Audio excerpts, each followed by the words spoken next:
What's going on, guys? Well, if you saw the title of the video, it is a very disappointing Monday.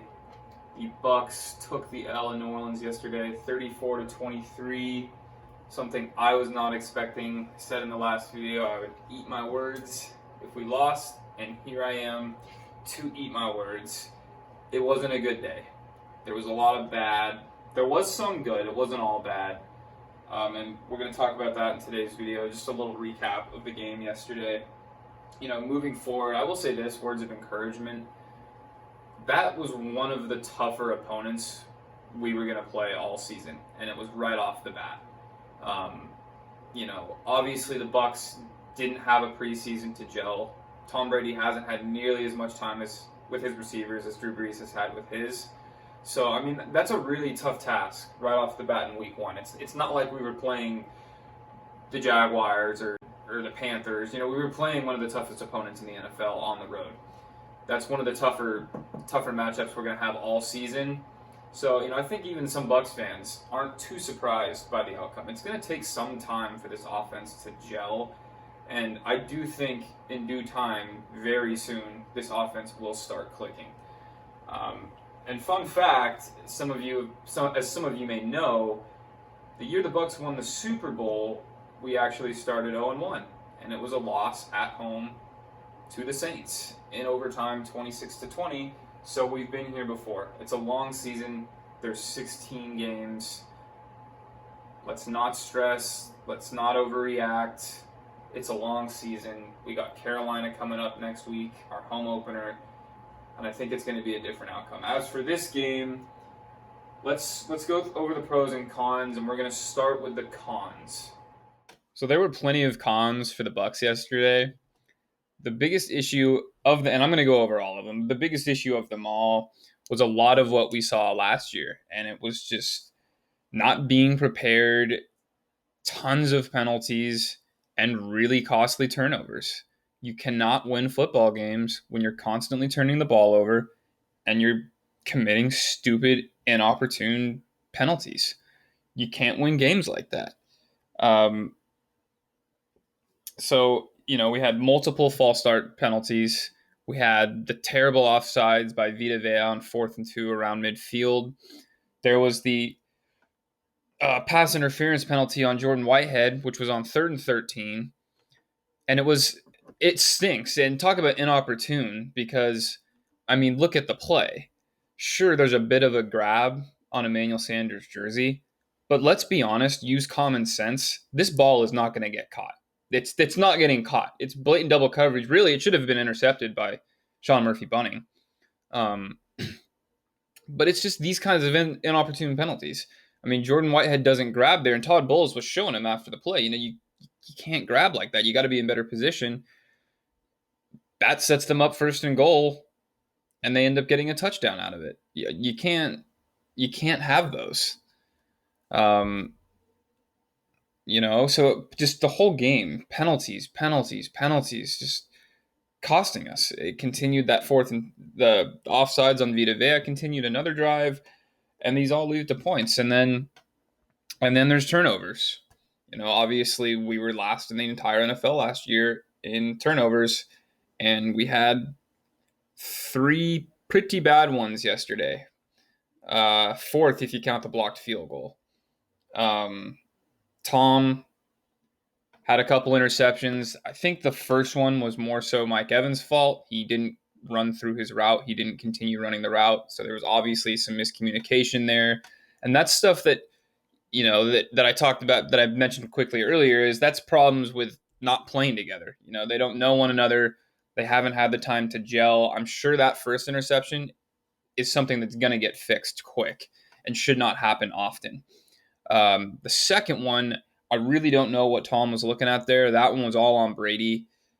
Bad read. Janoris Jenkins was just sitting on that route by Justin Watson, jumped right in front of it. Easy pick 6.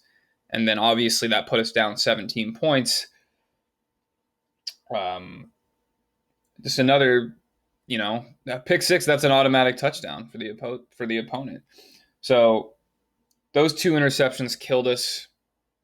And then finally, the last turnover was just downright I mean, if there's a play that defines the Bucs over the last decade, that was the first thing that came to my mind when I saw this play on this kickoff here.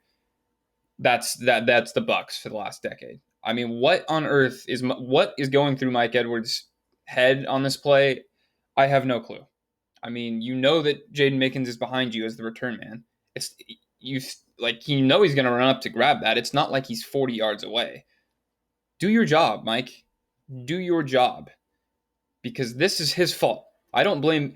Maybe Mickens could have made more of a me call. Maybe he tried. I don't know. I wasn't on the field, but Mike Edwards, that's mainly his fault. He needs to do his job. You're not the return man in that situation. You just backed up 10 to 15 yards to try and catch that. Just silly.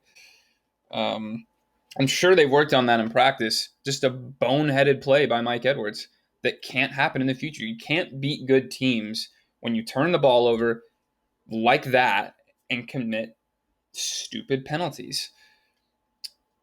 And by the way, I have a bone to pick on this play.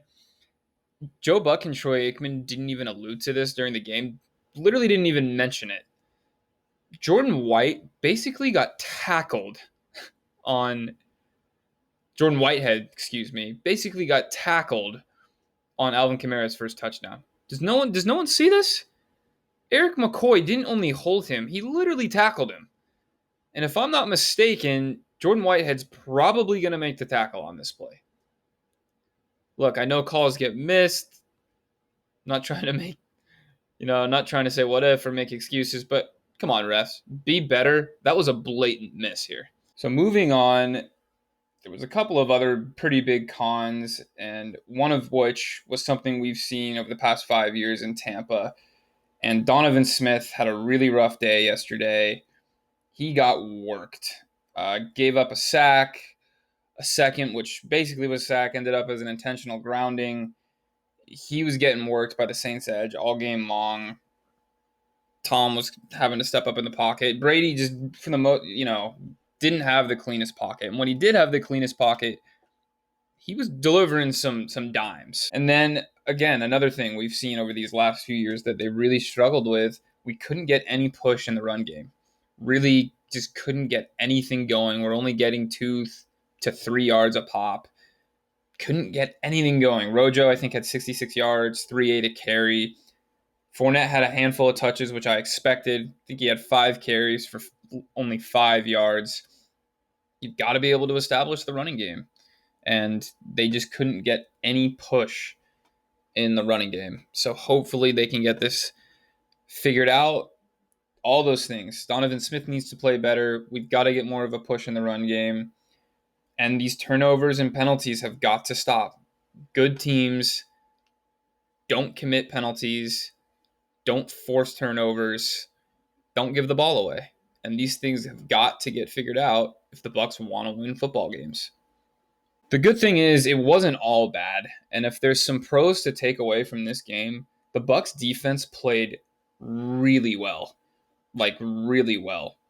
Who really stood out to me? Devin White was all over the field yesterday. That tackle he made on Alvin Kamara was ridiculous.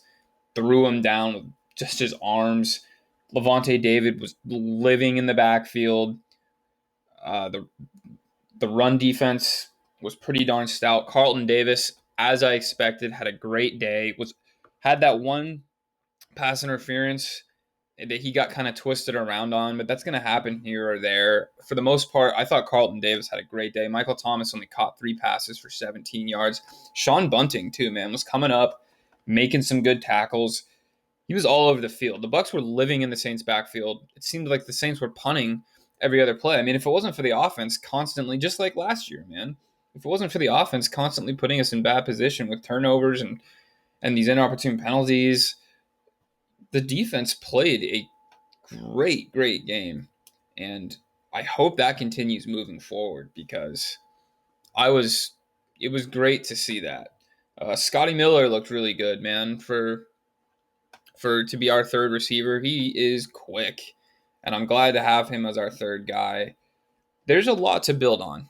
I mean, as I mentioned a little bit earlier in the video too, Tom Brady can still throw, man. He just needs a little bit more protection. That stuff's going to get figured out. We'll figure out these kinks. So, in conclusion, obviously not the best game, not the best performance. The offense has a lot of work to do. Donovan Smith's got to get better. We've got to improve in the run game. There's got to be more chemistry between Tom Brady and the receivers. And then we just need to work out a few kinks in the secondary, and the sky's the limit, man. I wouldn't overreact to this loss. We played an extremely tough opponent on the road. It was our first real game with no preseason. I wouldn't be too stressed, man. We got Carolina coming to our house on Sunday. On Saturday, I'll probably get a preview video out to that game. I'm excited. There's 15 more games this season. Number 2 is next up. I will see you guys in the next video. Go Bucks.